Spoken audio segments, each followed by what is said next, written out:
کا کام جاری ہو، او علم ينتفع به، یا اس نے علم کو پھیلایا، قرآن اور حدیث کے دین کے علم کو سیکھا اور لوگوں کو سکھایا، اپنے بچوں کو قرآن حدیث کا علم دیا، اب اس کے بچے آگے قرآن حدیث کے علم کو پھیلائیں گے تو ماں باپ کو یہ ثواب قبر میں ملتا رہے گا۔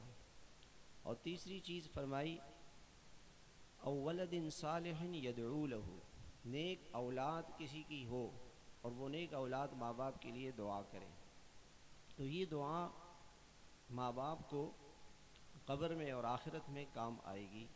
اولاد کی دعا، نیک اولاد ہوگی، اولاد نمازی ہوگی، ان کو دین سکھایا ہوگا تو وہ دین پہ چلیں گے، نماز پڑھیں گے، نیک اعمال کریں گے اور اس کا ثواب ماں باپ کو ملے گا۔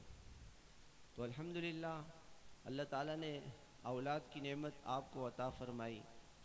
اولاد کی نعمت کا شکر کیا ہے کہ اولاد کی تعلیم اور تربیت کی فکر کریں، یہ اولاد کی نعمت کا شکر ہے، ان کو صحیح تعلیم دے اور اولاد کی تربیت کی فکر کریں۔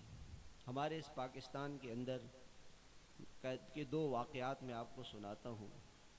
ایک آدمی تھا، اس کا نام میں نہیں لیتا، دنیا کے اعتبار سے اس کا ایک بہت بڑا عہدہ تھا اور اس کے پاس 1000 ایکڑ زمین تھی، تقریباً جیسے 2.5 کلومیٹر ایک طرف، 10 کلومیٹر کی باؤنڈری وال اگر بنائی جائے تو اتنی بڑی اس کے پاس زمین تھی۔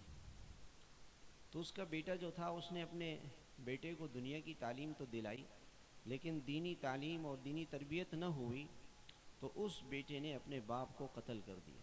یہ پاکستان کا واقعہ سنا رہا ہوں، تاریخ میں یہ لکھا ہوا ہے۔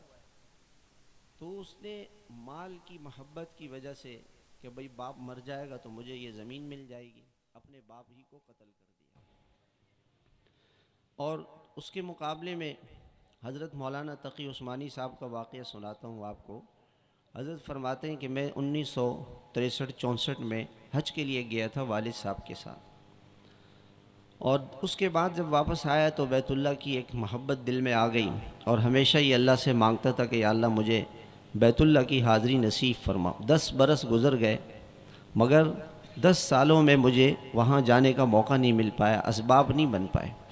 میرے والد بیمار ہو گئے، یعنی حضرت مفتی شفیع صاحب بیمار ہوئے تو میں اپنی ساری مصروفیات چھوڑ کر ان کی خدمت میں لگ گیا، دن رات ان کے پاس رہتا، ان کی خدمت کرتا، اپنے سارے پروگرام چھوڑ دیے۔ یہاں تک کہ ایک شخص آیا اور اس نے کہا کہ میں نے کسی کو حج بدل پر بھیجنا ہے اور میرے دل میں یہ آیا کہ میں آپ کو بھیجوں۔ میں نے والد صاحب سے مشورہ کیا تو والد صاحب نے کہا کہ ٹھیک ہے، اچھا موقع ہے، اور یہ بھی عرض کیا کہ 10 سال ہو گئے مجھے دعائیں مانگتے ہوئے، تو آپ اجازت دیں گے تو میں حج کے لیے چلا جاؤں گا۔ والد صاحب نے کہا ضرور جائیں۔ فرمانے لگے کہ بات ختم ہو گئی، کچھ عرصہ گزرا، حج کی فلائٹیں شروع ہوئیں تو میرے والد صاحب نے پوچھا کہ تقی میاں آپ کب جا رہے ہو؟ تو میں نے کہا ابا جی میں نے یہ فیصلہ کیا ہے کہ میرا جو حج ہے یہ نفلی ہوگا، فرض حج تو میں کر چکا ہوں، تو ایک طرف نفلی حج ہے اور ایک طرف والد کی خدمت ہے، میں نے یہ فیصلہ کیا کہ میں حج پہ نہ جاؤں، کسی اور کو وہ بھیج دیں، میں اپنے والد کی خدمت کرتا رہوں، کہ یہ سعادت پتہ نہیں مجھے ملے گی کہ نہیں ملے گی، میں نے حج اس لیے قربان کر دیا۔ تو والد صاحب خوش ہوئے اور دعائیں دی کہ اللہ تعالیٰ تمہیں ہمیشہ بار بار اپنے گھر کی زیارت کرائے۔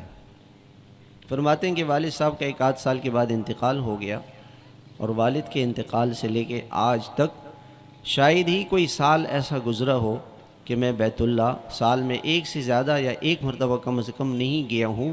ہر سال اللہ تعالیٰ 50 سال ہو گئے والد صاحب کو دنیا سے گئے ہوئے، اور شاید ہی کوئی سال ایسا گزرا ہو کہ میں والد کی دعا کی وجہ سے بیت اللہ حج کے لیے یا عمرے کے لیے نہیں گیا۔ تو دونوں مثالیں میں نے آپ کو دے دی۔ والدین کے اولاد اگر اپنے ماں باپ اپنے اولاد کی تربیت کریں اور ان کو صحیح تعلیم دیں تو اس کا نتیجہ یہ ملتا ہے ماں باپ کو کہ دنیا میں اولاد ان کی خدمت کرتی ہے اور ان کا نام روشن کرتی ہے، اور ماں باپ کی دعائیں ان بچوں کو مل جاتی ہیں۔ تو میں بچوں کو بھی نصیحت کرتا ہوں کہ اگر اس دنیا کے اندر کامیابی حاصل کرنی ہے تو اپنے ماں باپ کو خوش کرے، ان کی خدمت کرے، ان کے ساتھ اچھا سلوک کرے، نرمی سے، پیار سے، محبت سے پیش آئے، ان کو کوئی تکلیف نہ پہنچائے، ان کی دلی خوشی کا خیال رکھے۔ تو اولاد کی نعمت کا شکر کیا ہے کہ اپنی اولاد کو کی صحیح تعلیم اور تربیت کی فکر کریں اور ان کو اچھے ماحول میں رکھیں۔ اگر ہم اپنی اولاد کو اچھے ماحول میں رکھیں گے تو ہمارے بچے اچھے بنیں گے، اور اچھے ماحول سے دور رکھیں گے تو ہمارے بچے برے بنیں گے۔ صالح ترا صالح کنت، طالح ترا طالح کنت۔ اچھے ماحول سے انسان اچھا بنتا ہے اور برے ماحول سے انسان برا بنتا ہے۔ اچھا ماحول کیا ہے کہ ہم اپنے بچوں کو دینی تعلیم اور دینی تربیت کے ماحول میں رکھیں۔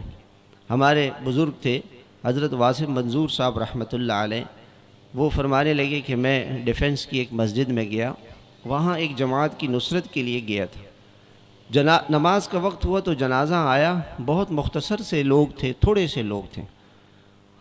تو میں حیران ہوا کہ بھئی اس جنازے میں کوئی لوگوں نے شرکت کیوں نہیں کی، اور جنازے کے ساتھ میں باہر نکلا تو لمبی گاڑیوں کی لائن لگی ہوئی تھی اور اس میں بہت سے نوجوان گاڑیوں میں بیٹھے رہے، جنازے کے لیے نہیں آئے۔ میں نے ان نوجوانوں سے پوچھنا شروع کیا، بھئی تم لوگوں نے جنازے کی نماز کیوں نہیں پڑھی؟ کوئی کہتا جی میں کبھی مسجد نہیں آیا، کسی نے کہا کہ مجھے نماز نہیں آتی، کسی نے کہا مجھے جنازے کی دعا یاد نہیں، کسی نے کہا کہ میں ایسی حالت میں ہوں کہ مسجد نہیں جا سکتا ہوں۔ اور پتہ چلا کہ اس مرنے والے کا بیٹا بھی گاڑی میں بیٹھا رہا اور اپنے باپ کے جنازے میں شرکت نہ کر سکا کہ کبھی وہ مسجد نہیں آیا تھا۔ یہ کیا وجہ تھی کہ اپنی اولاد کی دنیا کی فکر تو کی، اس بات کی فکر تو کر رہے ہیں کہ جی میرا بیٹا بی اے کر لے اور ایم اے کر لے، بی بی ایس کر لے، ایم بی اے کر لے، بی بی اے کر لے، سی اے کر لے، پی ایچ ڈی کر لے، اس کی فکر ہے، صرف اس کی فکر ہے، مگر میری اولاد میری آخرت کے لیے سرمایہ بنے اور میری آنکھوں کی ٹھنڈک بنے، وہ اللہ اس کے رسول کی فرمانبردار بن جائے، اس کی فکر نہیں کی۔ تو اس کا انجام یہ ہوا، اس کا انجام یہ ہوا کہ بیٹا انسان جب دنیا سے جا رہا ہوتا ہے سب سے زیادہ محتاج اس وقت ہوتا ہے جب اس کی جنازے کی چارپائی پڑی ہوتی ہے اور قبر میں اس سے سوال و جواب ہونے والے ہوتے ہیں اور اللہ کے پاس اس کی حاضری ہوتی ہے اور بیٹا اس کے لیے اللہ سے استغفار کر رہا ہو، سب سے زیادہ محتاج اس وقت ہے۔ وہ اپنے باپ کے لیے استغفار بھی نہ کر سکا، اپنے باپ کے لیے مغفرت کی دعا اور جنازے کی نماز نہ پڑھ سکا، اس لیے کہ ماں باپ نے اپنی اولاد کی آخرت کی فکر نہیں کی۔ اچھی صحبت، اچھا ماحول، اپنی اولاد کو مسجدوں اور مدرسوں اور دینی ماحول میں لے کر جانا۔ آپ کو میں دو واقعات سناؤں گا۔ ایک آدمی تھا، اس کا نام تھا ابو بکر، اور وہ اپنے علاقے کا مفتی تھا۔ مصر کے قریب ایک علاقہ ہے اسیوط، وہاں کے رہنے والے تھے، اور وہ عالم بھی تھے، مفتی بھی تھے بڑے۔ تو اللہ نے ان کو بیٹا دیا، انہوں نے بیٹے کا نام رکھا عبد الرحمن۔ ابو بکر رضی اللہ عنہ بھی صحابی ہیں، ان کا بیٹا حضرت عبد الرحمن بھی صحابی ہیں، تو بیٹے کا نام بھی صحابی کے نام پہ رکھا۔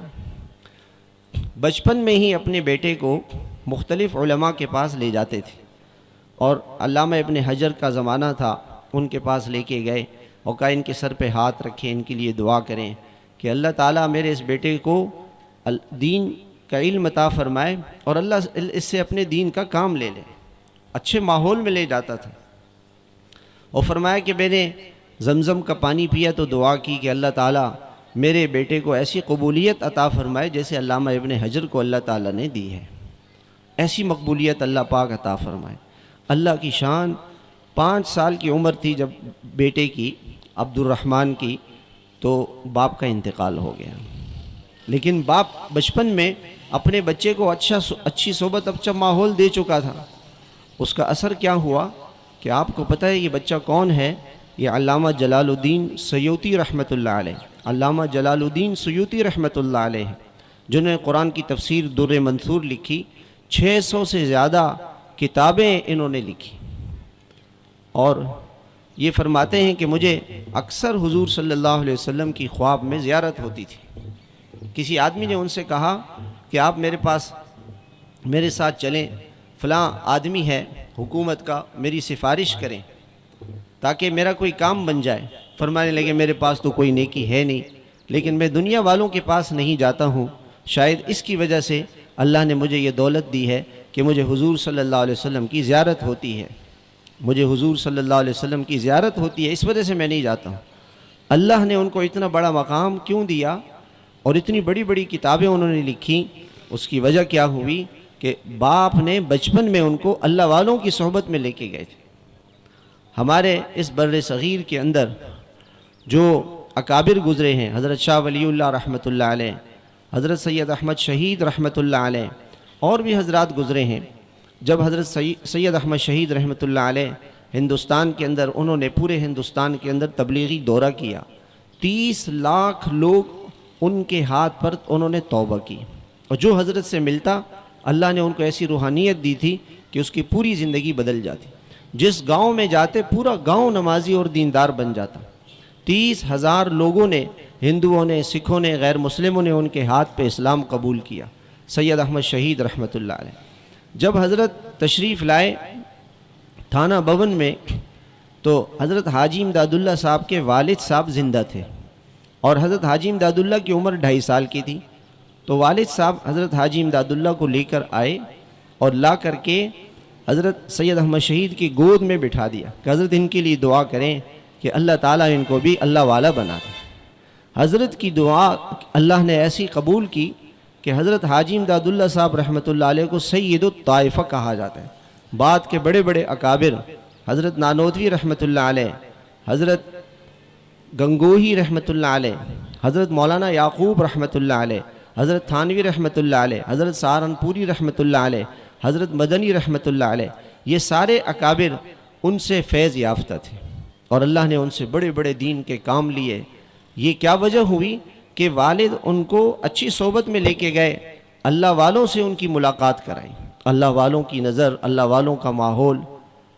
اور آپ اس میں دیکھیں کہ علامہ سیوطی کہ اتنی بڑی قربانی کے پیچھے ان کی ماں کی محنت تھی۔ باپ کا تو انتقال ہو گیا تھا، ماں کی سوچ یہ تھی کہ میرا بیٹا اللہ والا بن جائے۔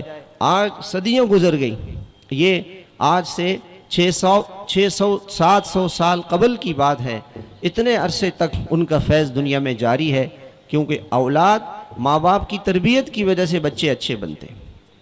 بس ایک واقعہ سنا کے اپنی بات ختم کرتا ہوں۔ ایک بچہ تھا، اس کا نام تھا محمد، باپ کا نام تھا اسماعیل۔ اسماعیل کا انتقال ہو گیا، تو ماں نے یہ سوچا کہ میرا یہ بیٹا آخرت کا سرمایہ بن جائے، میری آخرت کے لیے ذریعہ بن جائے۔ میں کیا کروں؟ اگر کوئی دنیا کا فن اس کو پڑھاؤں گا تو یہ زیادہ سے زیادہ دنیا کمائے گا، اور کچھ دنوں کے بعد میں بھی مر جاؤں گی، یہ بھی مر جائے گا، اور دنیا ختم ہو جائے گی۔ یہ میرا بیٹا ایسا ہو کہ یہ میری آخرت کی انویسٹمنٹ ہو، اور میں قبر میں ہوں، اس کا سرمایہ مجھے پہنچتا رہے۔ تو اپنے بیٹے کو ازبکستان سے لے کے کرغزستان آئی، وہاں سے تاجکستان، افغانستان، پاکستان، ایران، ترکی سے شام، اور وہاں سے اردن، وہاں سے تبوک، وہاں سے خیبر، اور وہاں سے مدینہ منورہ اور مکہ مکرمہ میں اپنے بچے کو لے کے گئی۔ 4000 کلومیٹر کا فاصلہ طے کیا، اور اس بچے کو 16 سال کی عمر تھی، چھوڑ دیا وہاں پہ کہ آپ حرمین شریفین میں علوم نبویہ حاصل کریں، اور خود واپس آ گئی۔ 6 سال تک یہ بچہ 1080 محدثین سے اس بچے نے احادیث سیکھی۔ 1080، 14,000 کلومیٹر کا سفر اس بچے نے پیدل یا گدے گھوڑوں پر جو زمانے میں طے کیا۔ آپ کو پتہ یہ بچہ کون ہے؟ یہ محمد بن اسماعیل بن ابراہیم بن مغیرہ الجعفی البخاری، امام بخاری رحمۃ اللہ علیہ۔ آج دنیا کے اندر کوئی عالم نہیں بن سکتا جب تک کہ بخاری شریف نہ پڑھے، کہ کوئی مدرسہ ایسا نہیں ہوگا، کوئی مسجد ایسی نہیں ہوگی کہ جہاں پہ امام بخاری کی حدیثیں پڑھائی نہ جاتی ہوں۔ اللہ تعالیٰ تبلیغ والوں کو جزائے خیر دے۔ یہ قریہ قریہ، بستی بستی، گاؤں گاؤں، صحراؤں میں، جنگلوں میں اور دریاؤں میں اور زمین پہ پھرتے ہیں، اور حضور صلی اللہ علیہ وسلم کی حدیثیں لوگوں کو سناتے ہیں، اور وہ حدیثیں کچھ بخاری سے، کچھ مسلم سے، دوسری حدیث کی کتابوں سے لوگوں کو سناتے ہیں۔ ساری دنیا میں ان کا فیض پہنچ رہا ہے، ساری دنیا میں ان کے علوم کی وجہ سے ایمان، تقوی، اخلاق زندہ ہو رہے ہیں، اور یہ سارا ثواب امام بخاری کو مل کر ان کی ماں کو مل رہا ہے، جس ماں کا فیصلہ یہ تھا کہ میرا بیٹا اللہ والا بنے۔ اللہ عزت والے ہیں، اللہ کے رسول عزت والے ہیں، اللہ کی کتاب عزت والی ہے، اللہ کے رسول کی حدیثیں عزت والی ہے۔ ہم اپنے بچوں کو اس مقدس کتاب سے، اللہ سے اور اللہ کے رسول سے جوڑیں گے تو اللہ ہمارے بچوں کو بھی وہ عزت دیں گے جس کا ہم تصور نہیں کر سکتے۔ آج امام بخاری کے زمانے کے بادشاہ، general, colonel, MNA، MPA، DSP، IG اور جو دنیا کے عہدے والے ہیں، کمشنر، ڈپٹی کمشنر، ان کو کوئی نہیں جانتا، اور امام بخاری کو ساری دنیا جانتی ہے۔ یہ دنیا کی عزت ہے، یہ دنیا کی امامت ہے، اور آخرت کی عزت بھی اللہ تعالیٰ ان کو دیں گے۔ تو ہم اور آپ یہ نیت کریں کہ ہمارے بچے اللہ والے بنے، علماء بنے، فقہاء بنے، محدثین بنے، مفسرین بنے، غوث بنے، قطب بنے، ابدال بنے، اللہ کے نیک بندے بنے، متقی بنے، صالح بنے، مجاہد بنے، اللہ کے دین کے داعی بنے، مبلغ بنے، اور اللہ کے دین کو، اللہ کے کلمے کو ساری دنیا میں پہنچائیں، اور اللہ کے دین کو ساری دنیا میں پہنچائیں، تاکہ دنیا میں ایمان آئے، تقوی آئے، حیا آئے، اخلاق آئے۔ حضور صلی اللہ علیہ وسلم کے علم کی برکت سے دنیا میں چین و سکون آئے گا۔ آج انسانیت کیوں پریشان ہے کہ قرآن کا راستہ چھوڑ دیا، حضور صلی اللہ علیہ وسلم کے راستے کو چھوڑ دیا، تو انسانیت پریشان ہے۔ پریشانیوں سے نکلنے کا ایک ہی راستہ ہے کہ اللہ اس کے رسول سے جڑ جائیں، اللہ کے دین سے جڑ جائیں۔ اللہ تعالی ہم سب کو اس پر عمل کرنے کی توفیق عطا فرمائے۔ اور میں بہت مبارکباد پیش کرتا ہوں اس مقدس طلبہ کی جماعت کو جو ماشاءاللہ برسوں سے پڑھتے رہے، اور آج ان کی آخری حدیث ہے۔ اللہ تعالیٰ سب کو علم نافع عطا فرمائے، اساتذہ کرام کی محنتوں کو قبول فرمائے، اور آپ حضرات کے اولاد کو اللہ تعالیٰ آپ کے لیے آخرت کا سرمایہ بنائے۔ انشاءاللہ اللہ آپ کے ان بچوں کو قیامت کے دن ان کا حشر حضرت امام بخاری کے ساتھ فرمائیں گے، حضرت امام مسلم کے ساتھ فرمائیں گے، اللہ والوں کے ساتھ فرمائیں گے۔ اللہ تعالیٰ ہم سب کو عمل کی توفیق عطا فرمائے۔ وآخر دعوانا ان الحمدللہ رب العالمین۔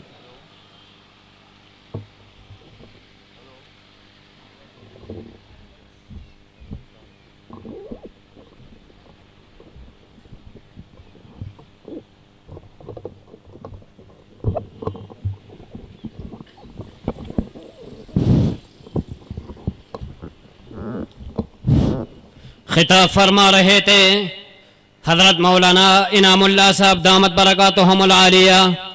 اب بلا کسی تاخیر کے اس محفل کو مزید آگے بڑھاتے ہوئے دعوت خطاب دینے جا رہا ہوں۔